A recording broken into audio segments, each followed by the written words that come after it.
Hi எல்லோருக்கும் வணக்கங்க. Welcome to my channel. இன்னைக்கு என்ன வீடியோனா, நம்ம ஊர் கோயில்ல கும்பாபிஷேகம் சொல்லியிருந்தீங்களா, அந்த 3 நாள் வந்து நான் தொடர்ந்து கோயிலுக்கு போயிருந்தேன்.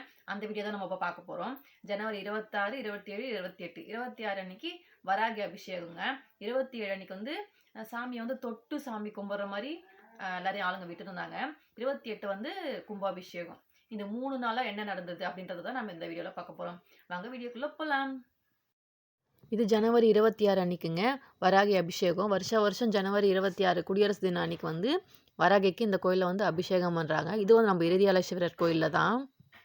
இங்க வந்து சப்த கன்னிமார்களும் இங்க தான் இருக்காங்க.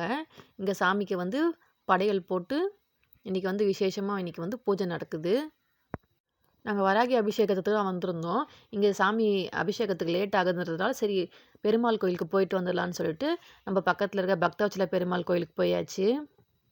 அங்க வந்து பெருமாளுக்கு வந்து திருக்கல்யாணம் நடந்துட்டு இருந்தது. அங்க கல்யாணத்த பார்த்துட்டு, அங்க வந்து அன்னதானம் குடுத்தாங்க. அங்கவே உட்கார வச்சு, அ கல்யாணத்துக்கு எப்படி விருந்து குடுப்போம், அந்த மாரி அன்னதானம் குடுத்தாங்க. அங்கேயே சாப்பிட்டுட்டு, திரும்ப அ இறுதியாலேஸ்வரர் கோயிலுக்கு வந்து வந்தாச்சு, வராகி வழிபாடுக்கு. நான் வந்து பார்க்க சொல்ல பூஜை வந்து முடிஞ்சுட்டு இருந்தது. சாமிக்கு வந்து படையல்லாம் போட்டு படைச்சிருந்தாங்க.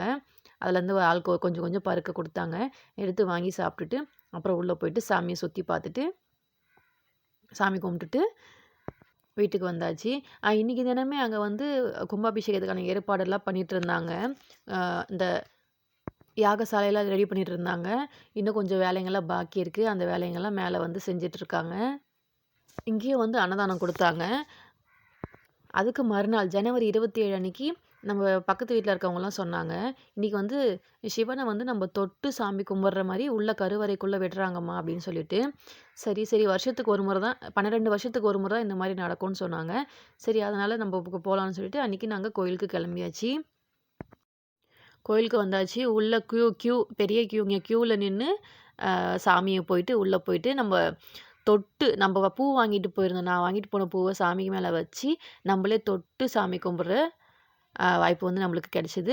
அதே மாரி சிவபெருமானுக்கும் அதே மாரி தொட்டு கும்பிடுற மாரி, அதேபோல மரகதாம்பிகை அம்பாளையும் நம்ம தொட்டு கும்பிடுற வாய்ப்பு வந்து கிடைச்சது. சாமிய வந்து ஆனா வந்து வெள்ள துணி போட்டு கவர் பண்ணி வச்சிருந்தாங்க. உள்ள கருவறைக்குள்ள சொல்ல சாமி கும்பிட்டுட்டு, மேல பார்க்க சொல்லியிருந்தாங்க. மேல பார்த்தோம்னா, சாமியோட இதயம் இருக்குன்னு சொன்னாங்க. இது நம்மளுக்கு தெரியாது. அவங்க சொன்னதுனால சொல்றேன். சாமிய நிறைவா சாமி கும்பிட்டுட்டு, கடவுள தொட்டு கும்பிட்டுட்டு, மன திருப்தியோட வந்து வெளிய வந்தாச்சு. அன்னைக்கும் இங்க வந்து அன்னதானம் குடுத்துட்டு இருந்தாங்க. தொடர்ந்து வந்து 3 நாள் வந்து இங்க அன்னதானம் குடுத்துட்டு இருக்காங்க. அன்னைக்கு தினமே அங்க வந்து யாகசாலையில வந்து யாகம்லாம் வளர்த்த ஆரம்பிச்சுட்டாங்க. ஹோமம்லாம் பண்றதுக்கு. எல்லா எல்லா மண்டபத்திலயும் கலசம் வச்சு பூஜை பண்ணிட்டு இருந்தாங்க. அந்த வேள்வியோட புகை வந்து நம்ம மேல பட்டா வந்து ரொம்ப நல்லது. உடம்புல இருக்க நோய்கள்லாம் குணமாகும்னு சொல்லிட்டு சொல்லுவாங்க. சாமிய பார்த்துட்டு இந்த யாகசாலையெல்லாம் ஒரு சுத்து அப்படியே போய் சுத்திட்டு வந்துட்டோம்.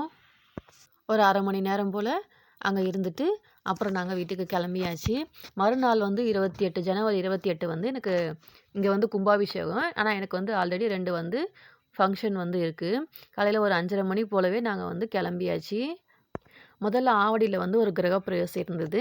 அத பார்த்துட்டு அங்கருந்து நாங்க ட்ரெயின் ஏறி வந்து நாங்க அரக்கோணம் வந்தாச்சு. அரக்கோணம் வந்துட்டு அங்கேருந்து பஸ் புடிச்சு சோளிங்கர்ல வந்து எங்க பெரிய நாத்தனாரோட வீடு கிரகப்பிரவேசம். அங்க போயிட்டு பஸ் ஸ்டாண்ட்ல இறங்குன உடனே அங்க பெரிய பெரிய போர்டு வச்சிருந்தாங்கங்க. நாகநாத சுவாமி கோயில்ல கும்பாபிஷேகம்ன்னுட்டு. ஆல்ரெடி நான் வந்து இந்த கோயிலுக்கு வந்து ஒரு ரிலேஷன் கல்யாணத்துக்கு தான் போயிருக்கேன். அந்த ஊருக்கு போற வாய்ப்பு கிடைச்சுன்னா, கண்டிப்பா அந்த கோயிலுக்கு போணுன்ற எண்ணத்துல தான் போயிருந்தேன். அதுக்கேத்த மாரி நான் போற அன்னைக்கு அங்க வந்து கும்பாபிஷேகம்னு சொல்லிட்டு போர்டு வச்சிருந்தாங்க. சரின்னு சொல்லிட்டு ஃபர்ஸ்ட்டு அவங்க வீட்டுக்கு போயிட்டு, வீட வந்து பார்த்துட்டு, சுத்தி பார்த்துட்டு, கிஃப்ட் எல்லாம் குடுத்துட்டு, அங்கேருந்து வந்து கோயிலுக்கு எப்படி போணும்னு சொல்லிட்டு அவங்க கிட்ட கேட்டிருந்தேன். அவங்க வந்து இங்கேருந்து 2 ஆட்டோ மாறி போணுமா, உனக்கு தெரியாது. சரி இருன்னு நாங்களே கூட்டிட்டு போறோம் சொல்லிட்டு சொன்னாங்க. அதுக்கப்புறம் அவங்க எங்க பெரிய நாத்தனார் பொண்ணு, அவங்க வீட்டுக்காரர், அவங்க பசங்க வந்து எங்க கூட வந்தாங்க. காலையில வந்து 2 கிலோமீட்டர் தூரத்துக்கிட்ட வந்து ஜனம் இருந்ததுங்களாம். அந்த பக்கம் வண்டியே போக முடியல. செம்ம டிராஃபிக்ன்னு சொல்லிட்டு சொல்லிட்டு இருந்தாங்க. நாங்க போற டைம் வந்து மதியம் 1 மணி ஆயிடுச்சு. நான் அவங்க வீட்டுக்கு சொல்லவே மணி வந்து 12 மணிக்கு மேல ஆயிடுச்சு. அப்புறம் கோயில் மூடிடுவாங்களான்னு சொல்லிட்டு கேட்டிருந்தோம். இன்னைக்கு ஒரு நாளைக்கு கோயில் மூட மாட்டாங்கன்னு சொல்லிட்டு சொல்லிட்டாங்க.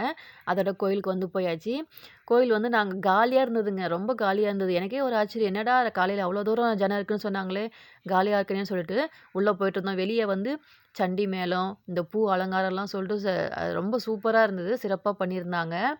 அதெல்லாம் பார்த்துட்டு தாண்டிட்டு அப்புறம் உள்ள போயிட்டு சாமிய பார்த்தோம்.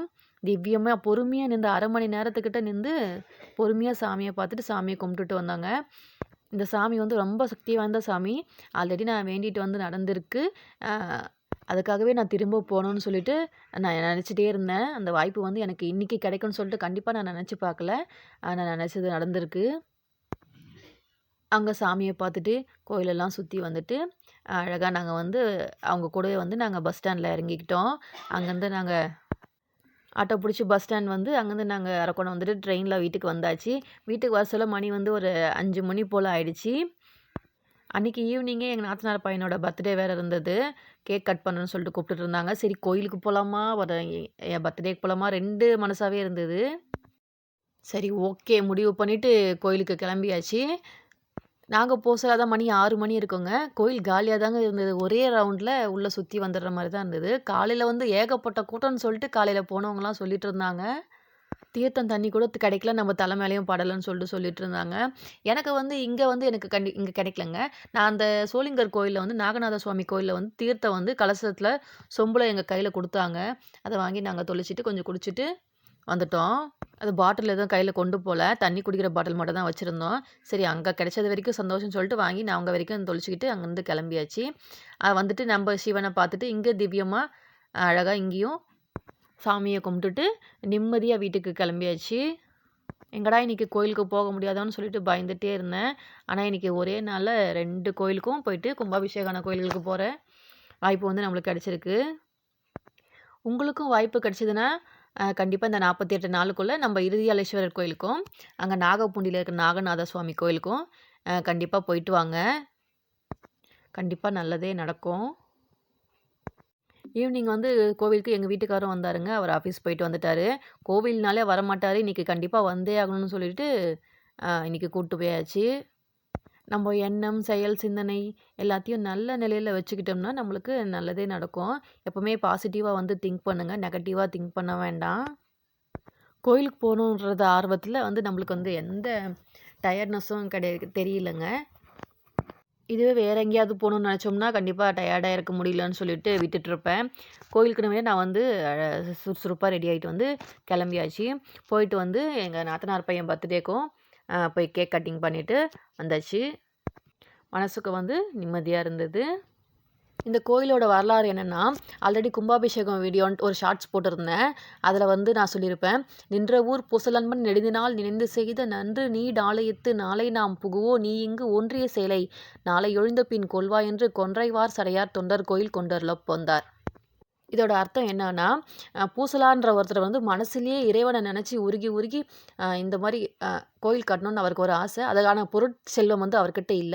அதெல்லாம் மனசுலயே நெனச்சு வந்து கோயில் இப்படி கட்டணும், கருவறை இப்படி வைக்கணும், பிரகாரம் இப்படி வைக்கணும், ஸ்தூபிகள் இப்படி வைக்கணும், விமானம் இப்படி வைக்கணும், கேணி இங்க அமையணும், தூண்கள் இப்படி இருக்கணும், சிற்பங்கள் இப்படி இருக்கணும்னு சொல்லிட்டு மனசுலயே வாஸ்துப்படி அவரா ஒரு கோயில் வந்து மனசுல நெனச்சு கட்டுறாருங்க, இறைவன வேண்டி. அதே டைம்ல வந்து காஞ்சிபுரத்துல ஒரு பல்லவ மன்னன் வந்து சிவபெருமானுக்கு வந்து ஒரு கோயில் கட்டிட்டு இருக்காரு. 2 பேரும் வந்து ஒரே நாள்ல வந்து கோயிலுக்கு வந்து கும்பாபிஷேகம் வந்து ஃபிக்ஸ் பண்றாங்க. கடவுளே என்னடா அப்டின்னுட்டு சிவபெருமான் வந்து காஞ்சிபுரம் பல்லவ மன்னன் கனவுல போயிட்டு வந்து சொல்றாரு. அ பக்தனே இந்த மாரி திருநின்ற ஊர்ல வந்து பூசலார்னு ஒரு பக்தர் வந்து மனசுலயே நெனச்சு எனக்காக ஒரு கோயில் கட்டியிருக்காரு. அதோட கும்பாபிஷேகத்துக்கு வந்து நான் போறேன். அதால நீ உன்னோட கும்பாபிஷேகத்த வந்து நீ இன்னொரு நாள் மாத்தி வச்சுக்கன்னு சொல்லிட்டு, சிவபெருமானே வந்து போயிட்டு நேர்ல போயிட்டு பல்லவ மன்னன் கனவுல வந்து சொல்றாரு. பெருமானே வந்து நேரா சொல்றாரு, யார் அந்த பூசலார்? அவர் எவ்வளோ உயர்ந்த ஆளுன்னு சொல்லிட்டு, இந்த பல்லவ மன்னன் வந்து அங்க இருக்கிற படைகள்லாம் திரட்டிக்கிட்டு வந்து, இவர பார்க்கறதுக்காக நம்ம ஊருக்கு வந்து பார்க்குறாரு. வந்து வணங்கி வந்து அவர் அருள வந்து பெறுறாரு. இது ஆல்ரெடி வந்து நம்ம தமிழ் பாடத்துல படிச்சிருக்கோங்க. கரெக்ட்டா வந்து நான் இந்த ஊருக்கே வந்து மருமகளா வருவேன்னு வந்து எனக்கே தெரியாது. வந்த பிறகு தான் எனக்கு தெரியும். மணக்கோயிலூர் பூசலார்ன்னு சொல்லிட்டு நம்ம படிச்சோமே, அது இந்த ஊர் தான்ப்பான்னிட்டு. ஓகேங்க. இந்த வீடியோ புடிச்சிருந்தா மறக்காம லைக் அண்ட் ஷேர் பண்ணுங்க. சப்ஸ்கிரைப் பண்ணிக்கங்க. அப்பதான் நம்ம போடுற நெக்ஸ்ட் வீடியோஸ் உங்களுக்கு வந்து நோட்டிஃபிகேஷன் வரும். பாய்.